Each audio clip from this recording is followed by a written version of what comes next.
Classrooms के अंदर हिजाब नॉट अलाउड। बाकी सब जगह पहन सकते हैं, उसके ऊपर रिस्ट्रिक्शंस नहीं है। बस एक रीज़नेबल रिस्ट्रिक्शंस ओनली क्लास के अंदर नॉट अलाउड करके है। अगर कोई इस्लाम की कोई कुरान की आयत को कोई नहीं करता है तो उसको पनिशमेंट मिलती है ये दुनिया के बाद। मैं माजिद, आप देख रहे हैं आपकी आवाज़।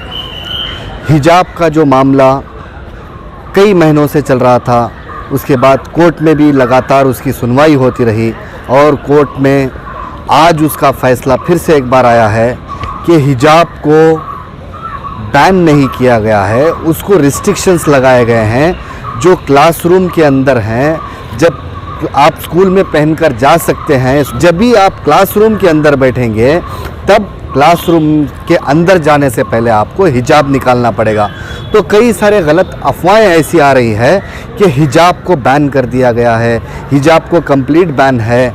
हिजाब को ऐसा कुछ भी बैन नहीं लगाया गया है। आपकी जो फ्रीडम है, जो आप बाहर पहन सकते हैं, आप कहाँ भी पहन सकते हैं। अगर हिजाब को बैन ही करना था तो जो केसरी शाल है उसको प्रेजेंट करते, मतलब जो केसरी शाल का मामला उठा था उसको अगर प्रेजेंट करते, हिजाब को बैन करते तो बैन हो सकता था। अभी जो है हिजाब बैन नहीं है, आप हिजाब स्कूल के अंदर भी पहन कर जा सकते हैं, क्लासरूम के अंदर अलाउड नहीं है आपको। तो इसी सिलसिले में आज जो हाई कोर्ट की तरफ से एक बड़ा फैसला आया है और कई सारे एडवोकेट्स ये भी कह रहे हैं कि इसको हम सुप्रीम कोर्ट तक लेकर जाएंगे। इस फैसले को जो भी है सुप्रीम कोर्ट तक आगे लेके जाएंगे। ये फैसला अभी भी यहाँ ख़त्म नहीं हुआ है। तो चलिए बात करते हैं, जो एडवोकेट सिराज हैं इस केस में लगातार फॉलो अप करते आ रहे हैं। तो चलिए उनसे बात करते हैं, उनसे जानते हैं आगे की डिटेल्स क्या हैं और उनसे जानते हैं कि कोर्ट में आज क्या मामला पेश आया। तो चलिए बात करते हैं एडवोकेट सिराजुद्दीन से। सर, आज जो हाईकोर्ट का जो जजमेंट आया इसके बारे में आपका पहला कमेंट। हाईकोर्ट में जो जजमेंट आया है उससे नाउम्मीद होने की ज़रूरत नहीं है। अभी अपीलेट कोर्ट है, सुप्रीम कोर्ट है। सुप्रीम कोर्ट में इंशाअल्लाह फाइल करेंगे। जब तक ज़िंदगी है हक़ के वास्ते लड़ते रहेंगे, हक़ लेने के लिए लड़ते रहेंगे इंशाअल्लाह। जजमेंट क्या पास किया सर? जजमेंट वही जो पहले इंटरिम ऑर्डर था उसी के हिसाब से जजमेंट हुआ है, जहाँ पे गवर्नमेंट कॉलेजेस, पीयू कॉलेजेस और गवर्नमेंट हायर स्कूल्स के अंदर सिर्फ क्लासरूम्स के अंदर हिजाब नॉट अलाउड। बाकी सब जगह पहन सकते हैं, उसके ऊपर रिस्ट्रिक्शंस नहीं है। बस एक रीज़नेबल रिस्ट्रिक्शंस ओनली क्लास के अंदर नॉट अलाउड करके उन्होंने ऑर्डर किया। वो डिटेल्ड ऑर्डर अभी is not maintainable, petitions are not maintainable, जो प्रेयर बच्चों ने पूछा है स्कूल्स के, उडुपी के कॉलेज के, उनके लिए वो prayer not maintainable, it is not an essential religious practice करके बोल के उनका व्यू है।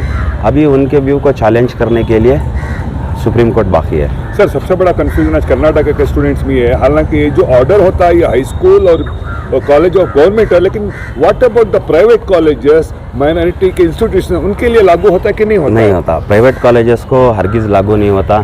सिर्फ government schools and government PU colleges, जहाँ पे कॉलेज डेवलपमेंट कमेटी एक रूल्स बनाती है कि क्लासरूम के अंदर हिजाब और कोई रिलीजियस सिंबल्स नॉट अलाउड बोल के, वहाँ पे लागू होता है। बाकी private institutions, private colleges, degree colleges के लिए ये लागू नहीं होता। सर, नेचुरली ये मामला सुप्रीम कोर्ट तक भी जाएगा, तो ये कितना वक्त लगेगा? क्या अगला प्रोसीजर क्या रहेगा आप लोगों का? प्रोसीजर क्या है, वहाँ पे रिट पिटिशंस डालते हैं, SLP डालते हैं, ये पिटिशंस को चैलेंज करते हैं, वही प्रोसीजर रहेगा।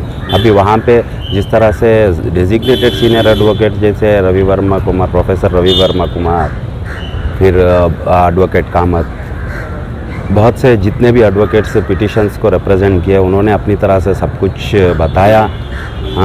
हमारे एडवोकेट्स जहाँ दिल्ली से मुस्लिम एडवोकेट्स, सारे एडवोकेट्स मिलके जो रिप्रेजेंट किया था उसको अच्छी तरह से फिर सुप्रीम कोर्ट डिसाइड करेगी क्वेश्चन ऑफ लॉ पे, whether it is an essential religious practice और नॉट बोल के। सर, सबसे आखिरी और इम्पोर्टेंट सवाल, हमने देखा है कि कोर्ट ने जो ऑब्जर्वेशन माना है कि एसेंशियल पार्ट ऑफ प्रैक्टिस इसलिए नहीं है कि इस्लाम में, इंडिया में ऐसा कोई फतवा जारी नहीं है। क्या यहाँ के उलमाए इकराम या All India Muslim Personal Law Board उलमाए जितने भी हैं, अगर फतवे जारी कर देते तो कोर्ट इसको एक्सेप्ट कर सकता था?